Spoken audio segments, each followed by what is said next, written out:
देशातील सर्वात मोठी वैद्यकीय प्रवेश प्रक्रिया नीट यूजी 2026 पेपर लीक वादात अडकली आहे। केंद्रीय तपास यंत्रणांकडून मिळालेल्या माहितीनंतर आणि तपास अहवालाच्या आधारे राष्ट्रीय परीक्षण संस्था म्हणजेच एनटीएनं परीक्षा रद्द करण्याचा मोठा निर्णय घेतलाय।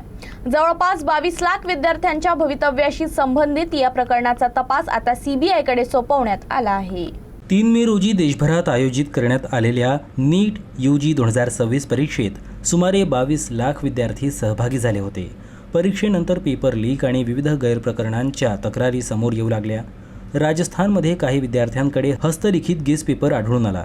या गेस पेपरमधील अनेक प्रश्न मूळ परीक्षेतील प्रश्नांशी जुळत असल्याचा दावा करण्यात आला। त्यानंतर राजस्थानपासून बिहारपर्यंत तपास सुरू करण्यात आला आणि पोलिसांनी अनेक संशयितांना ताब्यात घेतलं। तपासादरम्यान संपूर्ण पेपर लीक रॅकेट उघडकीस आल्याचा दावा तपास यंत्रणांकडून करण्यात आला। मंगळवारी एनटीएनं अधिकृतपणे परीक्षा रद्द करण्याची घोषणा केली। केंद्रीय तपास यंत्रणा आणि कायदा अंमलबजावणी संस्थांकडून मिळालेल्या इनपुट आणि तपास अहवालाच्या आधारे केंद्र सरकारच्या मंजुरीनंतर हा निर्णय घेण्यात आल्याचं एनटीएनं स्पष्ट केलं। परीक्षा प्रक्रियेत पारदर्शकता राखण्यासाठी हा निर्णय आवश्यक असल्याचं एनटीएनं म्हटलंय। या प्रकरणाचा तपास आता सीबीआयकडे सोपवण्यात आला असून तपासात पूर्ण सहकार्य करण्याचंही एनटीएनं जाहीर केलं आहे। विद्यार्थ्यांना पुन्हा नोंदणी करण्याची आवश्यकता नसून कोणतेही अतिरिक्त शुल्क आकारले जाणार नाही।